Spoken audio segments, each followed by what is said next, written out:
read a statistic the other day that, in 2050, over 60% of Africa's population will be under the age of 25. Yeah, 60%. that's That's crazy. 40% of the global total of under 25-year-olds. 40%. So it's going to be like the hub of human capital, basically. It'll be the hub of human capital, whereas the rest of the world will be grappling with this challenge of aging populations, the Western world in particular. Yeah. The only two continents that won't have this challenge are Africa and, I believe, South America. Every other continent will have a population that is aging and that needs support of those people who are elderly, both in terms of healthcare, in terms of just their ability to continue living. And there's going to be huge disparities there of wealth, generational wealth in the West. And that's going to cause massive social unrest. You kind of see the beginnings of that at the moment. Yeah, especially with what happened in New York with the United CEO guy being killed, and the way everybody was just like, yeah, it's about time type of situation. People are starting to realize that it's no longer right versus left. It's just those with power against those without, and the more that inequality grows, like you said, the more that social unrest, the more people's eyes are going to open, I think. Yeah, I think you're right. I mean, what happened in New York was awful, right? But I think it spoke to the way a lot of people feel now, which is left behind or cut out. I know, and as you rightly say, it's not even left or right anymore. I think that's too simplistic. It has one axis. There's the have-nots, there's the urban, there's the rural, there's the older, younger. There are so many axes at play here, and they're all interlinked and interplaying with each other. And yeah, it's hard to sort of really get a sense of where we are. Indeed. There's a lot of things that's firing off from my brain from all the stuff you've said, and I want to go back and tackle each of them one by one. Starting with what you mentioned about education and how the old way of doing education was kind of like looking backwards, looking at the past, and going on a course because, that person went on a course, they got a job, they're successful, so I should go on that course. Now, education should really be about looking forwards in order to adapt to the ever-changing world, because the world is changing quickly. And I guess I'm thinking, how can we use that to our advantage on the continent in Africa? How can we use that? I feel like education has a huge role to play there. Also, something else you said was the social responsibility of education.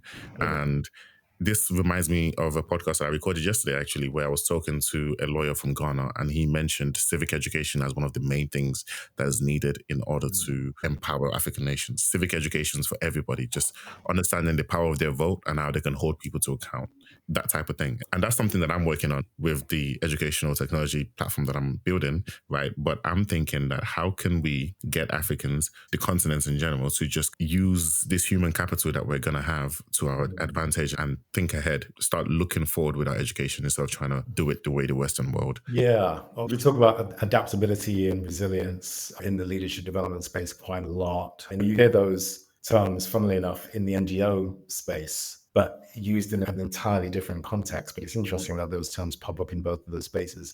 I think both of those things are there in droves in people on the African continent. I am the descendant of slaves. Yeah. Scientifically, I have resilience and adaptability in my DNA. It is literally there in my DNA because my forefathers survived horrible hardships, right? That sense of having to just battle through is there. Now, I think it's just an example of a way in which I think Africa and people on the African continent will adapt to change more readily than those who are in a situation where perhaps, they have generational wealth or they have things that they're used to. I remember when M-Pesa. Yeah, M-Pesa. Bear with me a second. This is directly relevant. Our first one around, and this idea of you can manage money and bank through your phone. And this is pre-smartphone, right? And this, it became a massive hit in initially Kenya, largely because people were unbanked or underbanked, right? Now, the reason you couldn't do that in a place like the UK is because everybody had bank accounts. Yeah. Now that was interesting, right? Because suddenly you had mobile banking was just, mobile banking. This is what we do. Yeah. Same with China. people who are unbanked or underbanked suddenly were using their phones for mobile payments, for banking. And it became something that people in the West would look at and say, wow, mobile banking, seriously? What, in Kenya, China? But we're technologically advanced. What's going on here? And again, it's because once you've got structures that are so successful and so ingrained, it's hard to undo those structures, right? So it's hard to change those structures. So I think that if we look at the nature of the rapidity of change that we were talking about earlier and how we need to respond to that, I think the African continent will fare very well in the next 50 years because of its ability and the people's ability to respond to a rapidly changing both societal, governmental, organizational. I love this. You know what? This just makes me feel like I need to go to Africa right now and pack up and like set up shop there. But honestly, I love it because the more I think about it, basically what I think you're saying is that this is almost inevitable that this will happen because of the fact of the matter is African nations, like you said, they have less to lose. They have less structures in place, almost like a blank canvas, that it might be easier for them to adopt new ways of doing things and adopt that resilience.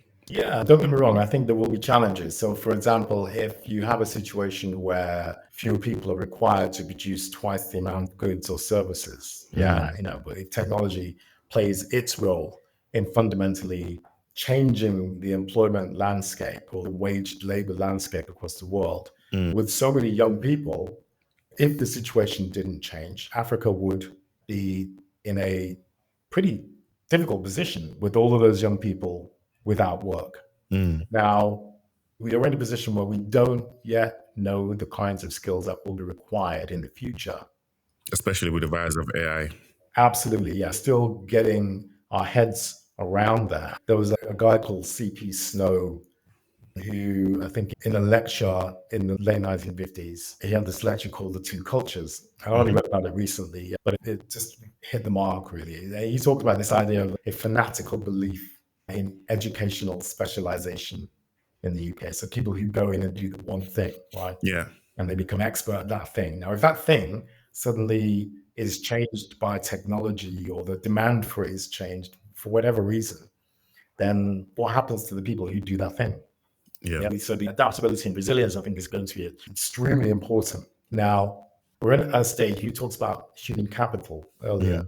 I think we're at a stage now where human capital is being rethought, if you like, not replaced, but rethought in terms of its utility versus technological capital.